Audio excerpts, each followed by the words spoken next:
literally right before I was getting ready to prep to go to sniper school on Hanson, I broke my leg in half. What Ooh. doing? What did Playing you fall foot, at the Humvee? playing Where you? football of all. Oh, were you? I was Okay. playing football and broke my femur across the mid shaft. Had to get medevac out of Wow. Okinawa, and then I ended up here in Quantico. I ended up at Quantico. Okay. I'm just wondering, is this something you think about all the time? That like, if I didn't do this one thing Yeah, differently, my life trajectory would have absolutely. been entirely different. Absolutely, because there's so many other things that happened after I arrived here to Quantico in the DC area. Obviously, I'm opened up and expanded to so much more opportunity, both on the military side and on the civilian side. Because I mean, this place is just like crawling with opportunity. So when I get here, my mindset changed. But yes, oftentimes I think back to what would that have looked like had I actually went through with going to sniper school? Would I still be in the Marine Corps? Sure.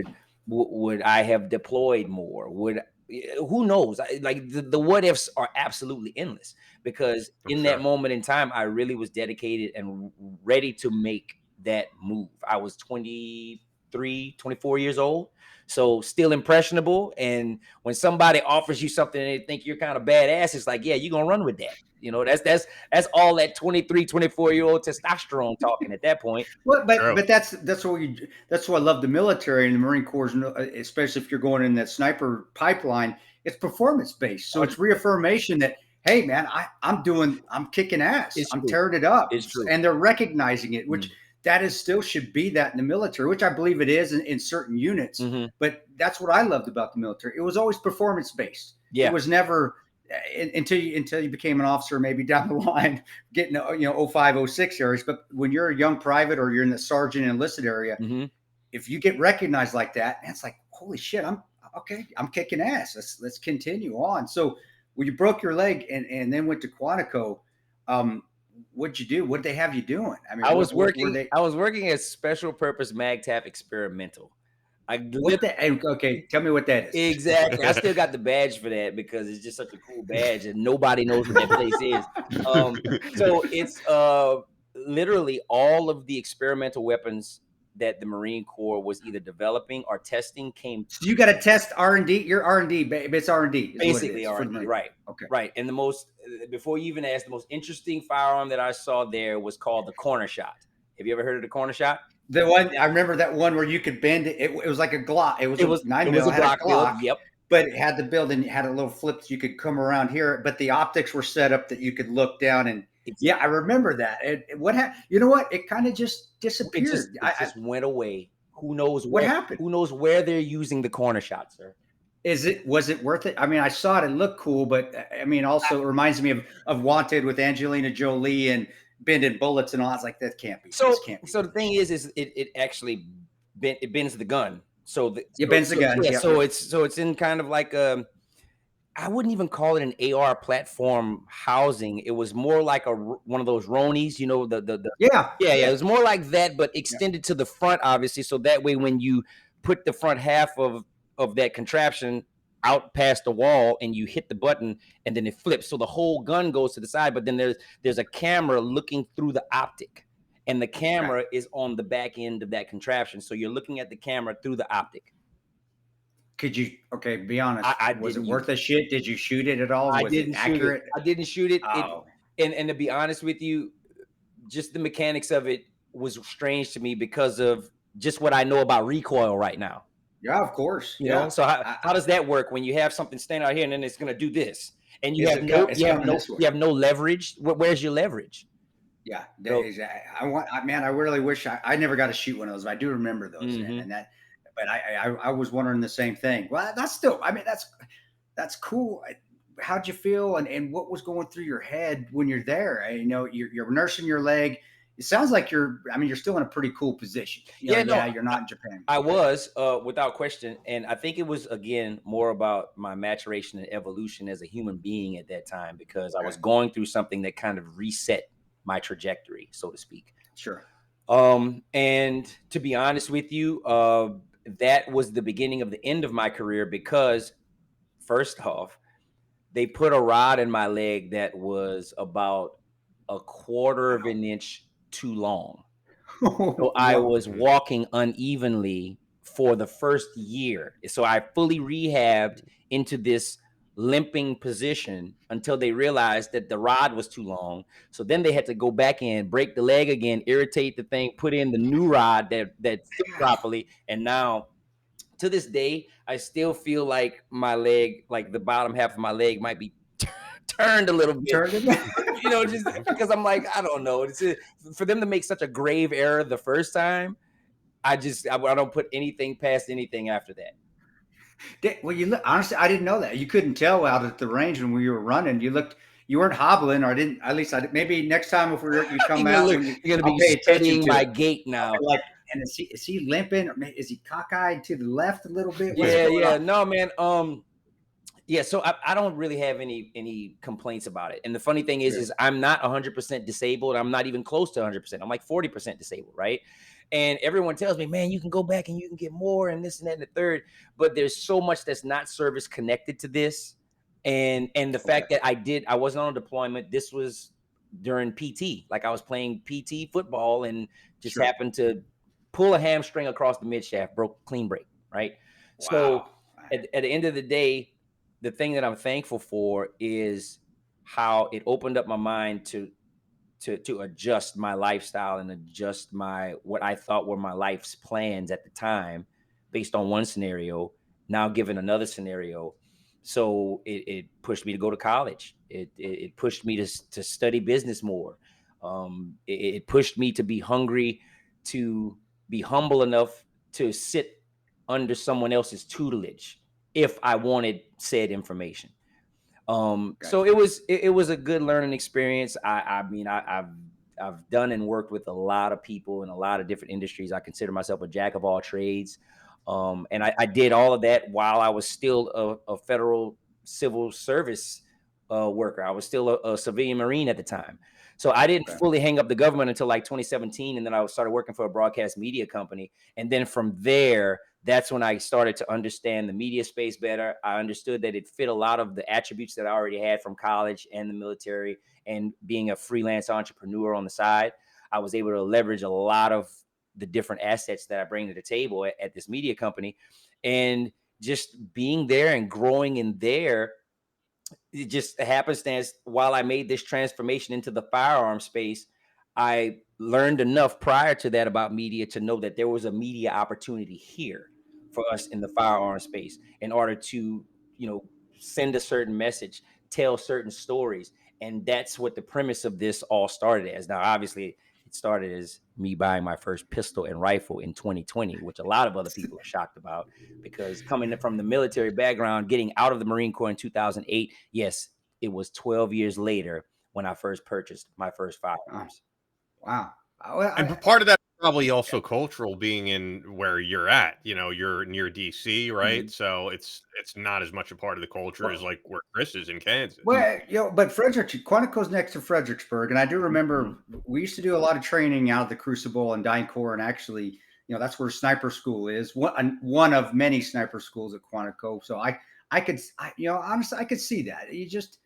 I'm not a big hunter or anything like that as well. And when I got out of the military, I didn't just go buy a gun Mhm. myself either. You just kind of get worried. There's other things on your mind. And what that says to me, and what your story is that you gave the proper response to how to handle the adversity. Mhm. You just said, okay, well, this sucks. Well, I can sit here and cry about it, or I can figure out some way to better myself and continue on. That's honestly, that's a great message to anyone that's going through adversity, not just youngsters, but anyone, because you handled it correctly.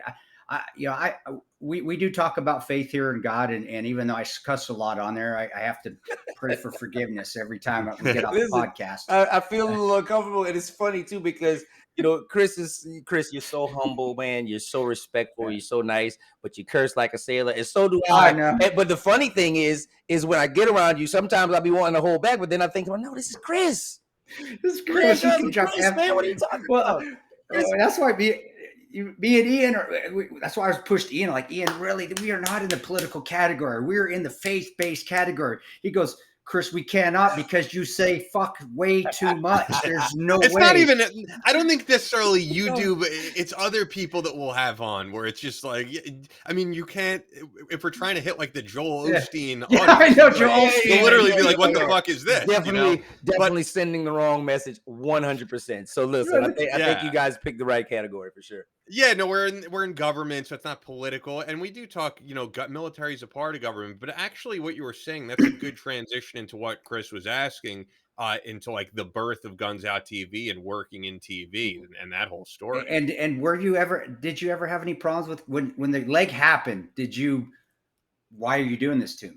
God, and did you have a conflict of faith? I mean, because I did when I shit blood out of my ass. Yeah. And I figured out I had Crohn's disease or ulcerative. They didn't figure it out, and everything was going great in the military. I'd come back. I was an officer now, and then all of a sudden, like I was like, what did I do to deserve this? Sitting in a hospital bed.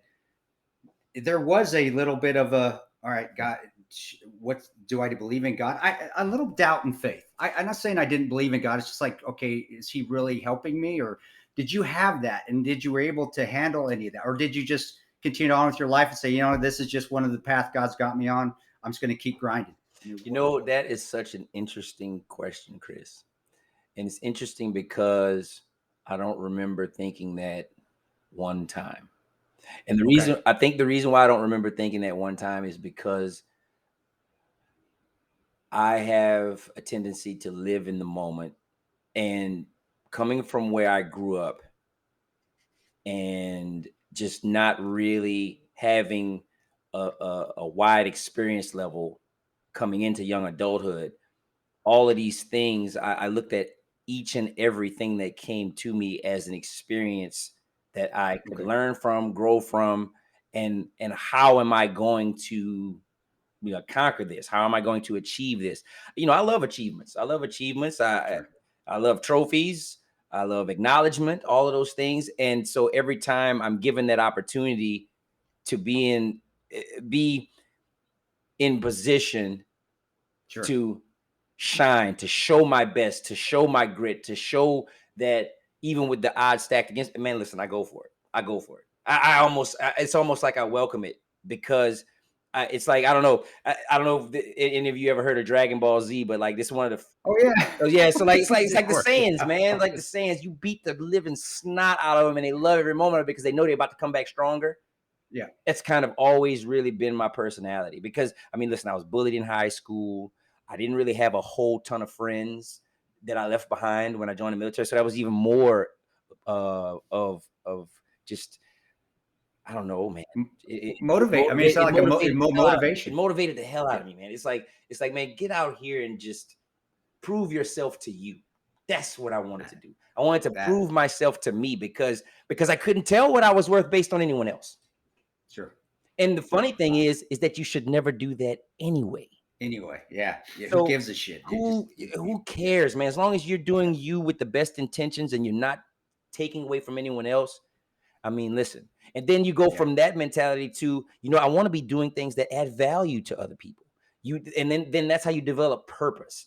So I feel like everything starts with inside. It starts within you. So I feel like just my whole intent of leaving the house at 16 years old, 17 years old, going into military, thrusting on myself out there on my own, getting as far as away from everything else that I knew. I think that was a great start. And I entice people to do that. I mean, I encourage people to do that. Anybody that doesn't have a plan coming right out of high school, man, just join the military. Join the military. They'll make a plan for you. Yeah. Yeah. But just keep your character. And that's what I always tell people. It's like I adopt characteristics, but I never change my character. My character is who I am. All of these characteristics, all these things that I'm adopting from other people, they're tools in my tool belt that I can deploy as needed. But my foundation character is always the same. I'm going to be John from Guns Out. I'm going to be John, the ex-Marine. I'm going to be John Jay Sean's dad. I'm going to be John Dwight's son. I'm going to always be the same John. All of these guys, it's John.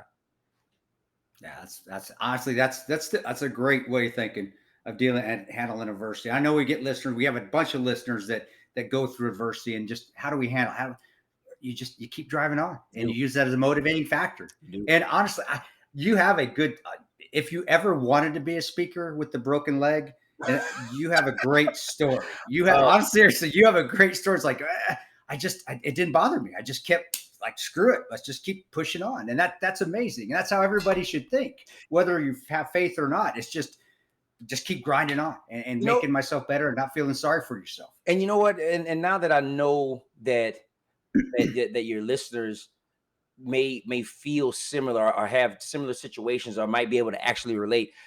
Now that I'm thinking about it and you've jogged my memory, I remember I did break down. Okay, so this is crazy. I didn't even tell you this part of the story. So when I broke my leg in half, my wife was pregnant with my son. Ooh, wow. When I broke my leg and went into it was a horrifying experience for her.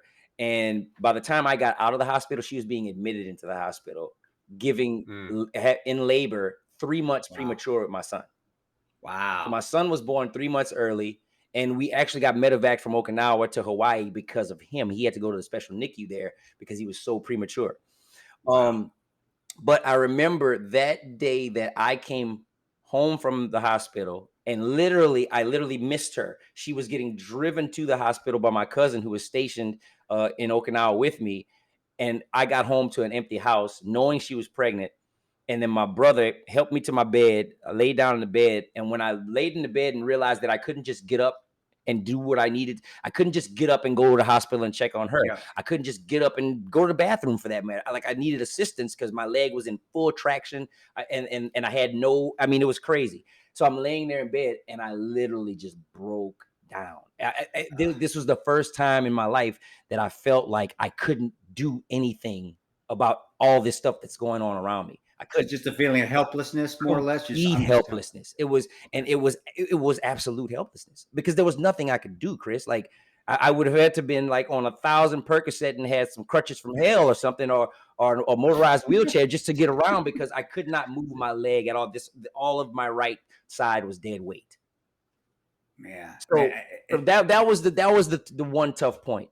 But luckily my brother called my dad. My dad got on the phone and he said whatever my dad. I don't even remember what my dad said to me at that moment, but my dad said something to me and it snapped me back into all right, man. All right, I got to start figuring out how to move this leg right now. Well, that's how we all go through that. Everybody has that breaking point at some point. Some are more farther down the line than others. Mm-hmm. But what's awesome is that you got out of it. You didn't let it beat you up for months, years, and that's when it becomes harder. It's that you just, all right, I'm in this hole. I'm getting my ass out of it now, and that's how adversity should be handled. And it made you wiser. And honestly, that's why nothing stops you now. You had that point, and I think anyone that's gone through adversity and then overcomes it, it makes them stronger because when they're hit with adversity again, they're like, I got this. I've been through I've this. been, Yeah. I already did it. I'm good.